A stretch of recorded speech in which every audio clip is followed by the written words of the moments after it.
사순절 기간에 특별히 주님과 개인적인 친밀함을 회복하시고 우리의 죄를 고백할 때마다 하나님의 용서하신 또 하나님의 사랑을 깊이 깨닫는 그런 은혜를 누리시기를 간절히 바랍니다. 인기 있다라고 하는 말, 인기 있는 물건이 있고 또 인기 있는 사람이 있습니다. 왜 사람들이 그렇게 어떤 인기 있는 것에 집착을 하는가? 당연히 다른 것보다 그게 인기 있는 이유가 있겠죠. 좋기 때문에 또 사람도 그 인기를 얻을 만한 그런 좋은 게 있기 때문에 사람들이 그 사람을 좋아한다고 생각이 됩니다. 우리 인생도 이렇게 사로잡는 그런 것들이 있습니다. 우리가 늘 마음 쓰고 있는 것, 우리 마음속에 있는 우선순위, 이게 제일 중요한데 라고 하는 생각하는 것들이 다 사람마다 있을 겁니다. 그것을 얻기 위해서 많은 노력도 하고 그것을 가지면 내가 행복하고 만족스럽지만 또 내가 그렇게 노력하고 추구하는데도 불구하고 그것이 모자라거나 결핍됐을 때는 또 염려가 되고 불안합니다. 예수님께서 이 마태복음 이제 산상수훈의 말씀을 하십니다.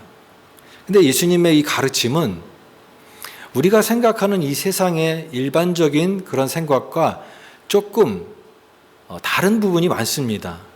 우리의 기본적인 생각을 뒤집는, 역전시키는 예수님의 말씀이 많다라고 하는 거예요. 예를 들면 심령이 가난한 자는 복이 있다 그랬습니다. 심령이 가난한 자가 복이 있다. 이렇게 하나님 나라는 이 세상의 어떤 그런 가치관과는 조금 다른 면이 있고 그런 이 다름 속에서 하나님의 진리를 밝히 드러내는 그런 진주와 보석과 같은 그런 말씀을 예수님께서 하십니다. 그래서 이 하나님의 나라를 따라가려면 우리에 있는 기존의 삶의 변화가 필요합니다. 우리의 생각이 달라져야 되고 우리가 삶을 보는 태도와 이 자세도 달라지지 않으면 이 온전한 예수님께서 전하시는 하나님 나라의 산상수훈을 우리가 다 따라가기 힘들다라고 하는 것입니다. 물론 처음에는 다 같이 따라갈 수가 있지만 어느 지점까지 가면 거기서 갈림길이 생긴다라고 하는 거예요. 따라가는 사람이 있고 중간에 그만두는 사람이 있을 수 있다라고 하는 것입니다. 누구나 처음에는 다 그 말씀을 좋게 여기고 다 받아들이지만 그러나 어느 시점에서는 이 갈림길이 있다. 그런데 그 갈림길이 있어야 됩니다. 왜 그러냐면 참과 거짓이 거기서 나눠져야 되기 때문에 그렇습니다. 그리고 우리가 갖고 있는 기존적인 통념이나 우리의 생각이나 우리의 가치관이 바뀌어야 된다라고 하는 것입니다. 그 부분이 드러나야 돼요. 오늘 예수님께서 이 산상수훈의 말씀을 계속하시면서 이 6장에 우리가 이르렀는데 우리가 이 말씀도 너무 잘 아는 말씀이죠. 근데 그 앞부분에 보게 되면 결국 두 가지입니다. 주님께서 이 말씀하신 강조가 하나님이냐 재물이냐, 하나님이냐 재물이냐, 이 두 가지 중에서 너의 그 우선순위, 어떤 선택권을 가지고 있느냐라고 하는 도전과 질문을 하십니다. 그래서 너는 바른 선택을 지금 하고 있느냐? 만약에 너의 선택이 바르다고 한다면 하나님의 돌보심을 신뢰할 것이고 네가 지금 내 삶이 풍족하든 또 풍족하지 않든 간에 그 하나님의 돌보심을 신뢰하기 때문에 너의 삶은 항상 그 믿음 안에서 살아가는 그런 삶이 될 것이다. 그렇게 말씀하시면서 오늘 우리가 지금 읽은 염려하지 말라, 또 너희들이 이것을 걱정하지 말라라고 하시는 그런 귀한 말씀으로 연결시켜 주십니다. 그런데 25절 말씀을 우리 다 같이 한번 읽어보겠습니다. 25절 말씀 시작. 그러므로 내가 너희에게 이르노니 목숨을 위하여 무엇을 먹을까, 무엇을 마실까, 몸을 위하여 무엇을 입을까 염려하지 말라. 목숨이 음식보다 중하지 아니하며 몸이 의복보다 중하지 아니하냐. 염려하지 말라, 걱정하지 말라라고 말씀하십니다. 주님의 말씀이요. 이 말씀은 우리에게 너무나 큰 위로가 되는 말씀임이 분명합니다. 여러분 신앙생활하면서 이 말씀 의지하지 않았던 적이 있었던가요? 야, 염려하지 말라, 걱정하지 말라. 참 이 특별히 힘든 삶을 살아가는 사람, 이민자의 삶이 또 얼마나 어렵습니까? 또 때로는 어떤 여러 가지 문제 때문에 우리의 삶이 막 무너질 때, 또 경제적으로 힘든 상황이 됐을 때, 그럴 때 이 말씀, 염려하지 마라, 무엇을 먹을까, 무엇을 입을까 염려하지 마라. 이 말씀이 얼마나 큰 성도들에게 얼마나 큰 위로가 되고 얼마나 큰 정말 고맙고 귀한 말씀으로 이렇게 여겨집니다. 그런데 여기서 좀 우리가 이 말씀을 다시 한번 생각을 해보기를 원합니다. 때로는요, 우리가 예수님의 말씀을 때로는 오해할 때가 있다라고 하는 겁니다. 말씀을 오해할 때가 있다. 그 말이 무슨 말이냐면 예수님의 가르침을 깊이 생각하지 않고 그냥 나오는 그 앞부분을 그냥 표면만 이렇게 받아들여서 내가 좋아하는 식으로 이해를 하면서 그 말씀을 적용할 때가 있다라고 하는 거예요. 여기 오늘 말씀도 걱정하지 말라, 염려하지 말라. 그러면 모든 그리스도인들은 아무런 염려도 하지 않고 이제는 어떠한 그런 인생의 어려움도 다 없는, 제거된 그런 복을 받는가라고 생각할 수 있지만 오늘 말씀은 그런 말씀이 아니다라고 하는 거예요. 다 채워주시는가? 여기 새들도 예수님께서 이 말씀의 비유로 공중의 새를 비유로 드시면서 아마 예수님이 말씀을 가르치실 때에 공중의 새가 정말 날아갔을지도 몰라요. 그래서 그 새를 이렇게 시청각 자료를 이용하셔서 저 새를 한번 봐라. 그리고 또 들의 백합화를 또 가르치시면서 들의 백합화를 보라. 그렇게 말씀하시면서 이 새들도 먹이시고 또 들의 백합화도 입히시는 하나님이 너희에게 필요한 것을 다 채워주지 않겠느냐 라고 하시는 말씀인 것인데, 여러분 그 새들도 먹이신다라고 하는 것을 생각해 보시기 원합니다. 예수님은 이 자연을 깊이 관찰하십니다. 이 새가 어떻게 먹고 삽니까?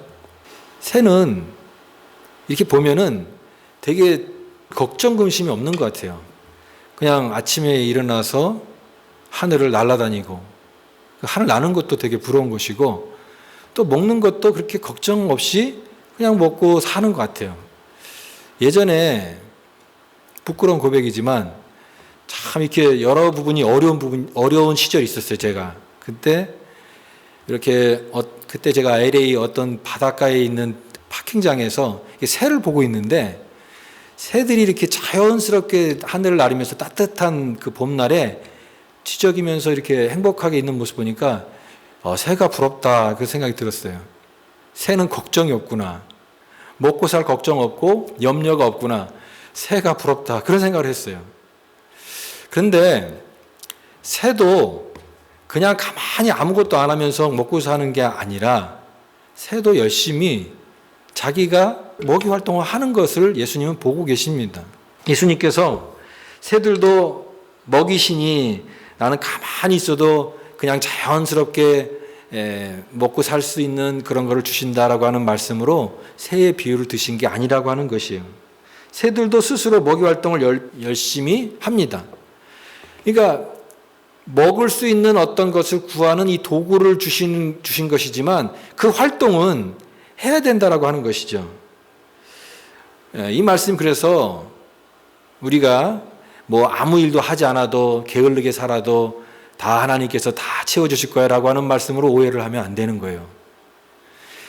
성경은 게으름에 대해서 책망을 합니다.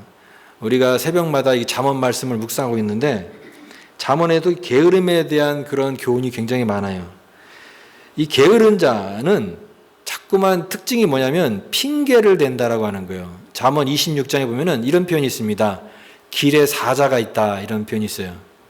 이게 무슨 말이냐면 게으른 자가 밖에 나가서 뭔가 일을 해야 되는데 일하기 싫으니까 밖에 사자가 있다, 길거리에 사자가 있다라고 하느니라 그랬습니다.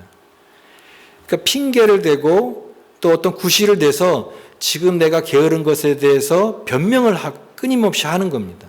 그러니까 게으른 자는 핑계로 시작해서 핑계로 마치는 삶이에요. 성경은 이 게으른 것이 죄라고 얘기합니다. 그래서 이렇게 새들을 먹이신다라고 하는 것이 아무것도 하지 않고 그냥 뭐든지 다 하나님이 다 공급해 주시니까 무의도식하라라고 하는 말로 이해해서는 안 된다라고 하는 것이에요. 또 여기 공중에 나는 새도 떨어지지 않는다라고 하는 표현이 있죠. 새들도 땅에 떨어질 수 있죠. 마찬가지로 성도라고 한다 할지라도, 우리가 믿음으로 산다 할지라도 아무런 어려움이 없는 게 아니라 우리 성도로 신실하게 믿음을 살아가는 사람에게도 고난이 있고 어려움이 닥칩니다. 우리 믿는다고 하지만 병에 걸릴 수 있어요. 또 가다가 차 사고도 날 수 있습니다. 비행기 타는데 비행기가 추락할 수도 있어요. 인생의 불행이 우리를 다 비껴가지 않습니다. 내가 아무리 신실하게 믿는다 할지라도 고난이 있고 어려움 다 당할 수 있고 다 똑같이 그렇게 어려움 만날 수 있다라고 하는 것이에요. 근데 내가 이 말씀을 이제는 하나님을 잘 믿으면 이제는 다 책임져 주시니까 나는 이제는 아무것도 하지 않아도 다 맡기면 다 하나님이 알아서 해 주실 것이다 라고 하는 것으로 이렇게 오해하시면 안 된다라고 하는 것이에요. 주님의 말씀을 오해한다라고 하는 것은요, 우리 마음속에 있는 욕심이 있어서 그래요. 그게 내 욕심이고 내 어떤 뜻인데 이것을 하나님의 뜻으로 포장하는 것이에요. 그래서 우리가 정해놓은 이 복, 우리가 정해놓은 응답을 이걸 만들어 놓고 주님 이거 맞지요? 이게 하나님이 나에게 원하는 뜻이지요? 라고 이렇게 우리 스스로를 위안하면서 그렇게 여길 때가 많다라고 하는 것입니다. 그건 믿음이 아니라 어떻게 보면 우리의 바램이나 욕심일 때가 많습니다. 하나님 말씀을 들을 때도 마찬가지예요. 이 말씀이 나에게 참 은혜가 된다. 물론 그 말씀이 은혜가 되는 건 참 좋지만 그 은혜가 그 말씀이 원래 본래적으로 의도하는 것에 적용이 돼서 나에게 은혜가 되는 건지 아니면 내가 그 부분을 취해서 나한테 유리하게 해석하고 적용해서 좋은 건지 그것을 생각을 해야 된다라고 하는 것입니다. 왜 그러냐면 바른 믿음을 위해서 그런 것입니다. 오늘 예수님께서 이 하신 말씀도 염려를 금하시는 것이지만 그렇다고 해서 모든 문제로부터 다 면제되고 자유롭다라고 하는 말씀은 거기에 포인트가 있는 것은 아니다라고 하는 것입니다. 그러면 우리는 이런 질문을 합니다. 그러면 하나님을 믿는 내가 무슨 유익이 있느냐?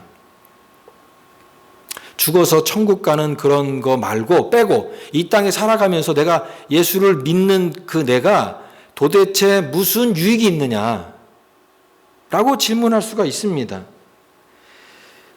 예수 믿으면서 실제적으로 내가 필요한 것도 얻어야 되고 또 내가 기도하는 제목도 다 응답받아야 되고 우리 자녀들도 다 잘 돼야 되고 내가 어렵지 않게 물질적으로도 풍성해야 되는데 이런 거는 하나님의 관심이 아니라고 하면 그러면 나는 기대하지 말라고 하면 나는 그러면 이게 제일 필요한데 그러면 어떻게 해야 되느냐?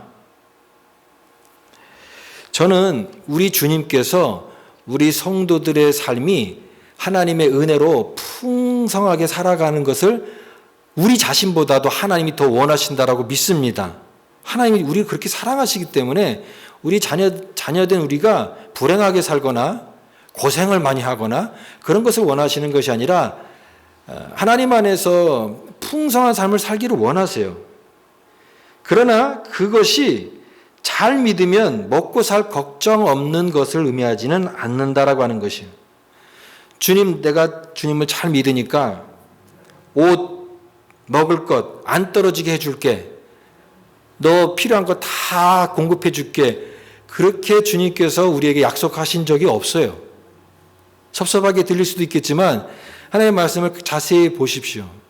너 먹을 것, 입을 것 걱정하지 않게 해줄게 라고 주님께서 그렇게 직접적으로 말씀하시지 않습니다.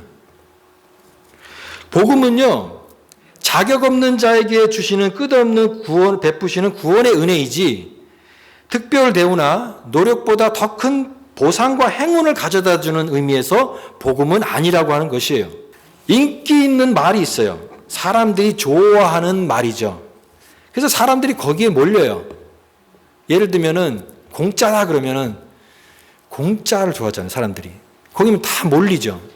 예수님께서 광야에서 백성들, 굶주린 백성들, 가난한 백성들에게 떡을 먹이셨어요. 보리떡 5개, 물고기 2마리로 5,000명을 먹이시고 수많은 군중들을 배불리게 하셨는데, 그러고 나서 사람들이 예수님을 따라다니는 겁니다. 따라다니는데 많은 사람들이 예수님 찾고 예수님 왔는데 예수님께서 그런 말씀하셨어요. 너희들이 나를 찾는 이유는 떡을 먹고 배부른 까닭이다. 이 말은 예수님 좀 추종하는 사람들에게 찬물을 끼얹는 그런 차갑고 쌀쌀 맞은 말이에요. 너희들이 나를 찾는 이유는 떡을 먹고 배불러서 나를 찾는 거다. 진짜 그랬더니 많은 사람들이 다 빠져나갔습니다. 그렇게 수많은 군중들이 빠져나갔는데 거기에 남아있는 제자들에게 주님께서 말씀하셨죠. 너희도 가려느냐. 예수님은 이렇게 몰려다니는 군중과 주님을 참되게 따르는 자들을 구분하셨어요. 군중과 제자를 구분하셨습니다. 물론 이 길이 인기 없는 길일 수 있어요. 인기를 많이 얻으려면 그런 말을 하면 안 됩니다. 인기를 더 많이 얻으려면. 그러나 예수님이 우리에게 정작 추구하시는 길은 인기 있는 길이 아니라 바른 길이고 사람들이 많이 찾는 길이 아니라 정말 주님을 따르려는 제자들만 갈 수 있는 참된 길을 제시하셨습니다. 오늘 그 믿는 자는 어떤 자들이냐? 그 다른 게 있다라고 하는 거예요. 그게 32절 말씀인데 너희 믿는 자들은 이방인들이 구하는 것과는 달라야 된다라고 하는 말씀입니다. 32절 말씀. 32절 말씀을 같이 한번 읽어보겠습니다. 시작. 이는 다 이방인들이 구하는 것이라 너희 하늘 아버지께서 이 모든 것이 너희에게 있어야 할 줄을 아시느니라. 지금 예수님께서는 지금 강조점이 뭐냐면 이 말씀의 강조점이 뭐냐면 하나님 나라예요. 하나님 나라. 하나님 나라는 뭐냐면 하나님의 다스리심이에요. 그 하나님의 다스리심 속에 들어가서 그 하나님의 뜻을 따라 살아가는 삶, 그것이 하나님의 자녀이고 그 자녀가 어떠해야 된다라고 하는 것에 강조점이 있는 것이에요. 그러니까 이것은 내 의식의 문제, 의복주의 문제에 대한 그런 세세한 답변을 하시는 것이 아니라 예수님의 말씀은 하나님 나라를 우선하는 삶을 얘기하십니다. 근데 우리가 이 하나님 나라를 우선하는 삶을 살게 될 때 제일 방해되는 게 뭐냐면 세상에 대한 염려라고 하는 것입니다. 무엇을 먹을까? 무엇을 입을까? 무엇을 마실까? 사람들이 그거에 대한 제일 큰 관심사가 있고 우선순위가 있으니까 자꾸만 그걸 추구하다 보니까 오히려 하나님 나라를 섬기는 것과 하나님을 섬기는 그것이 방해가 돼서는 안 된다라고 하는 의미에서 말씀하시는 말씀이라는 하는 것입니다. 염려라고 하는 것을 생각해 보십시오. 여러분 염려하잖아요. 이거 어떻게 하지? 나중에 나이가 들고 병 들면 어떻게 되지? 내가 돈이 다 떨어지면 어떻게 되지? 자꾸만 이렇게 생각하면서 미래에 아직도 일어나지 않을 일을 가져다가 오늘의 불행으로 삼잖아요. 자꾸만 스스로를 굉장히 힘들게 하죠. 이 염려예요, 염려. 그런데 이런 염려에 매이다 보면 우리가 매일매일 살아가는 평범한 일상이 하나님의 손에서 비롯되는 것을 잘 깨닫지 못하게 된다라고 하는 것입니다. 물론 우리가 살아가면서 왜 옷이 필요하지 않겠습니까? 또 먹을 게 왜 필요하지 않겠습니까? 그러나 가만히 생각해 보십시오. 우리가 매일 먹고 또 입는 옷, 그것보다도 더 중요한 게 무엇이겠습니까? 우리 몸 자체예요. 우리 몸이 소중한 겁니다. 음식보다도 또 우리가 얻는 어떤 아름다운 옷이라 할지라도 우리 몸이 더 소중하지 아무리 비싼 것이라도 우리 몸보다 소중할 수는 없어요. 우리 몸은 소중하지만 여러분 우리 소중한 몸을 주신 그분이 누구신가를 아는 이 믿음이 더 소중한 것입니다.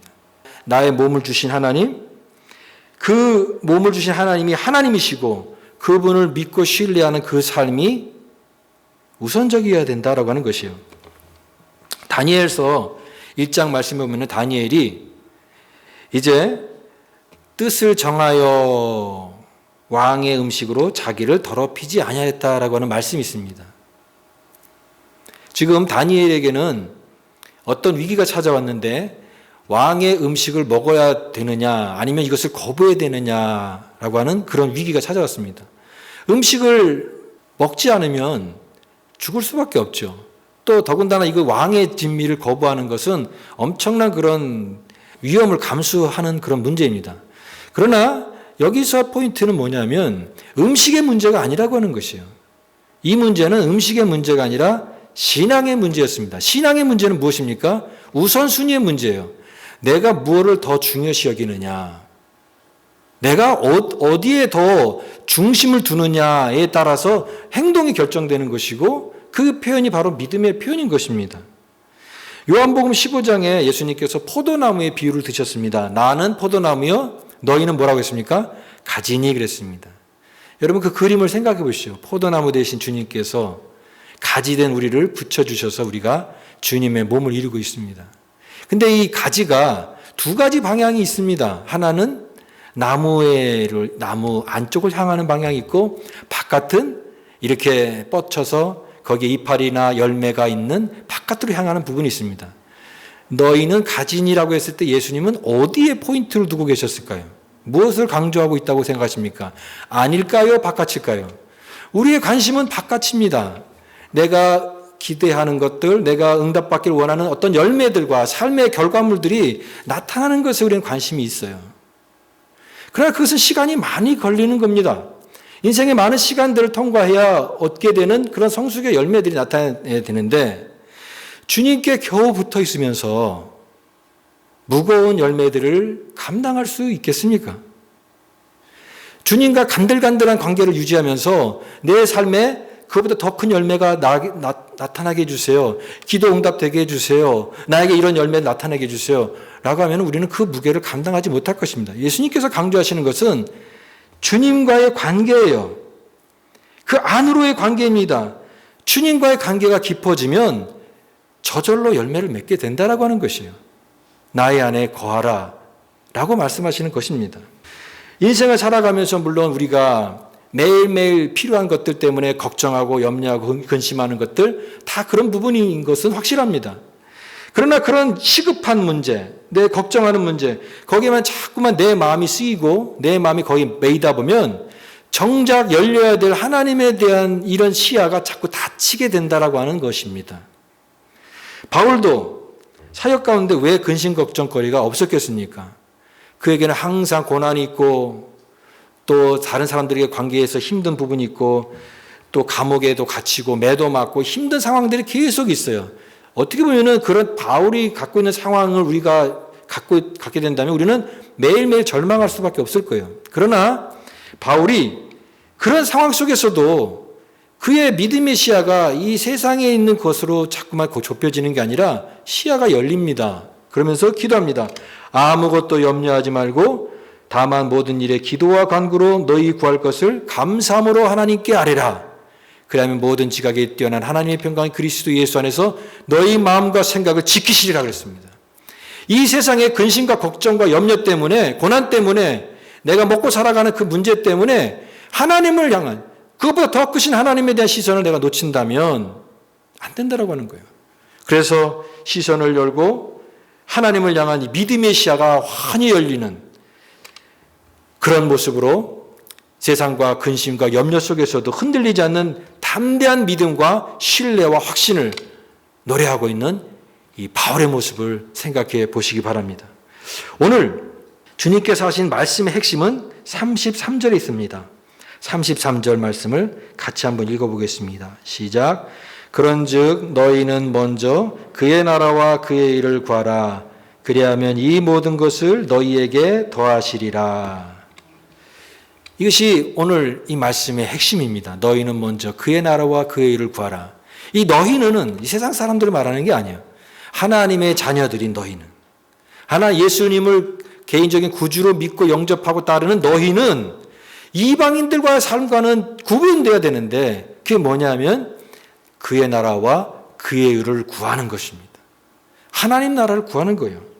하나님을 믿고 신뢰한다는 것은 주님이 왕이시고 그분의 통치하심을 내가 받아들이는 것을 기뻐하면서 거기에 관심과 우선순위를 두고 살아가는 삶, 그것을 말합니다. 다른 것이 우선순위가 아니라 그 하나님의 뜻에 나의 삶을 살아가는 것이 가장 나의 우선순위를 두고 살아가는 그 삶이라고 하는 것이에요. 우리는 그렇게 찬양하잖아요. 주님 나를 다스려 주옵소서. 주님이 나의 삶을 다스려 주옵소서. 근데 우리가 그 주님이 다스린다고 하는 것이 하나님 나라인데 우리는 그 하나님의 다스리심을 받는 영역을 교회에 와서 예배 드리는 순간만 축소할 때가 있어요. 내 종교적인 영역에서만 주님 나의 왕이 되어주세요. 나를 다스려 주세요.